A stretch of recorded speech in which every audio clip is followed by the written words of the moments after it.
good, everybody? It's your boy WSG Dory coming at you with this week's Owen Hart's quarterfinals review in audio format. Yes, I will be delving into audio only formatting because I want to be able to get content out relatively quick. In videos, they take a little bit of editing, but if I have the time to really get my background set up first, then I'll go ahead and do that and just drop me an audio. I know it's going to be a little weird without having all my extra mannerisms and stuff, but you know what? I think we can do it just fine. So, with that being said, let's go ahead and talk about the quarterfinals right now. This is only for the quarterfinals. I might give a small snippet of my feeling of the shows for the week, but I'm really just going to stick to the tournament itself for right now. So, I'm going to begin with the Adam Cole versus Dax Harwood match. Yes, 1,000 times over. Listen to me, guys. If you want to see the love of the AEW crowd, the passion that we carry so much, this is the match to watch. Now then, I'm not going to call it any semblance of a dream match, but when I heard it, I knew how good this match was going to be. And it more or less delivered, especially considering that Dax is on this new babyface run. And how much the people are just behind him and FTR as a whole, but really him because he's been getting a lot of that, a lot more solo shine than Cash. This was great. Like, of course, the match is gonna go the way you expected. They're gonna start off pretty good. Adam Cole's gonna find his way in, but then Dax is just really gonna carry this match and really fucking go. And all of his close pins, I swear on my life, felt like this man was ready to go and take it right then and there, but he didn't. And then just if you're part of social media, you know, with wrestling Twitter or the wrestling fan groups, video surfaced about, you know, post match the freaking standing ovation Dax received.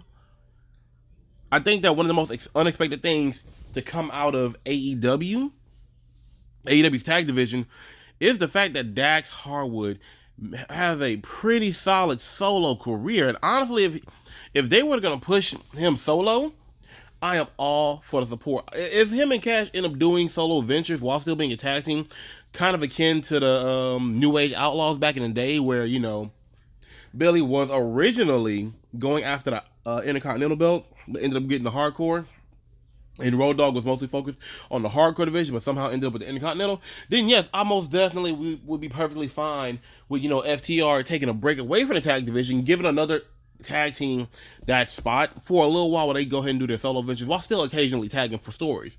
As the kickoff to the tournament as a whole, probably because I know what qualifiers are, but qualifiers aren't the tournament. This one was fucking phenomenal. Adam Cole did leak out the win at the end. Bullshit, but still, hey, honestly, you cannot start a new tournament better than this match. This was gold.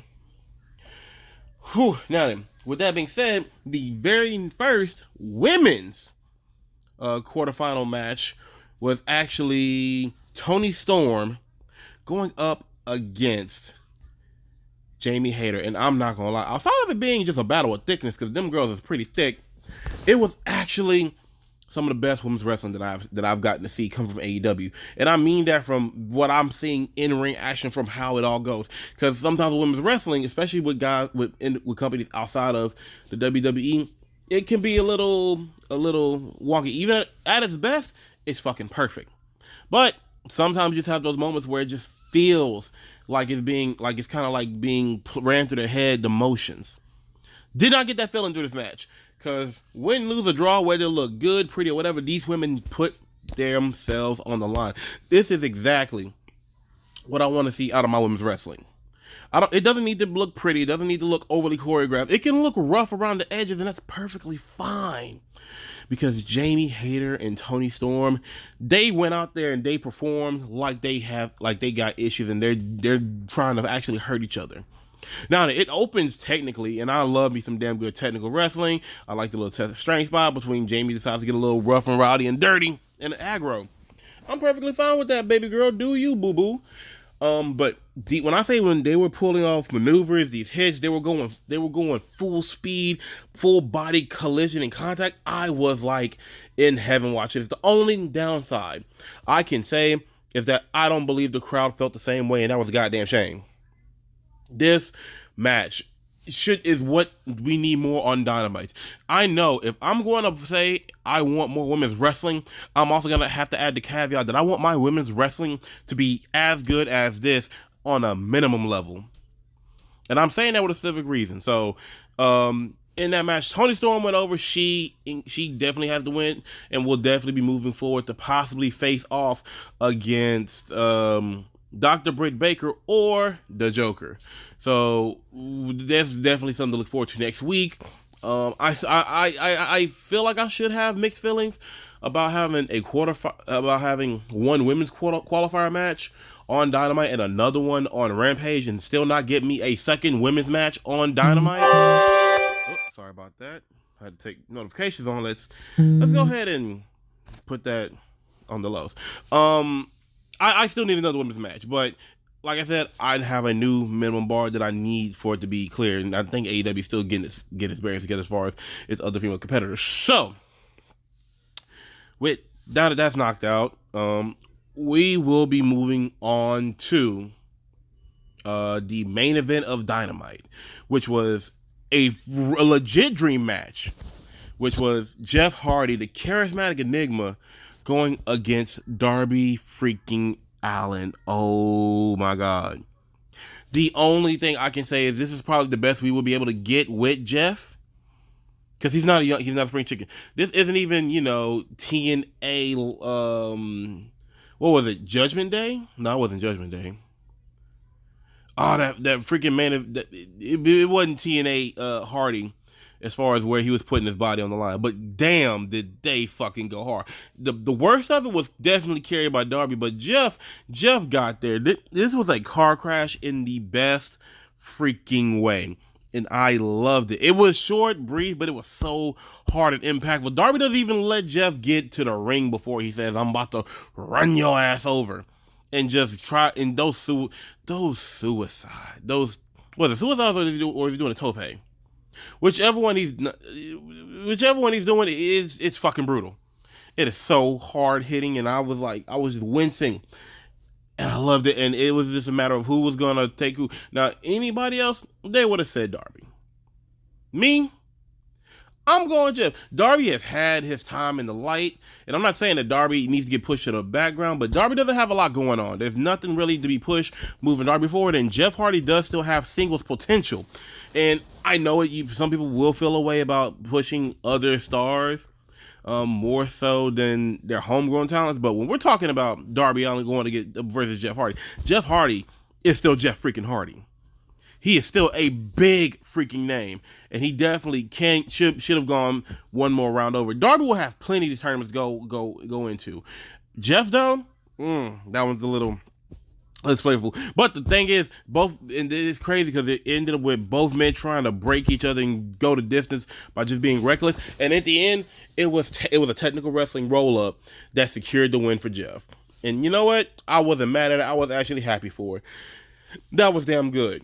Now then, it's Saturday, and I've just been able to watch Rampage because work had me missing it. And the final quarter qualifier for the week is the women's quarter qualifier between Ruby Soho and Riho. Now then, first things first, I will say this. Riho needs to be back on Dynamite. Riho is loved. I know that she's been on Dark and Dark Elevation a while, but bring Riho back. She was the first AEW Women's Champion and still has a strong following from the fan base. If you go off of her interest today or on Rampage, she was loved by that crowd. Now then, this match, it starts a little slow. It was a little. There were a little few kick steps that was kind of like stifling it, but this was gradually built into a much better match that actually got the crowd behind them. Because I don't know what's up with the crowds that have been here, but they definitely haven't really been for the women's wrestling. But if you can take the literal best women's wrestler that AEW has on this roster, have them having matches regularly, then we will go somewhere with getting this women's division and getting it to a point where we can have 2 women's matches a night, well, a show. Well, on the main show, because 1 hour of Rampage is kind of hit or miss about multiple hours. But I will say, the big takeaway that I got from this match was that I miss Riho so freaking much. And I will never understand, why we're missing her, why she hasn't come back, or why we can't have the best women's wrestlers, and AEW has really great women's wrestlers, not having multiple matches on Dynamite.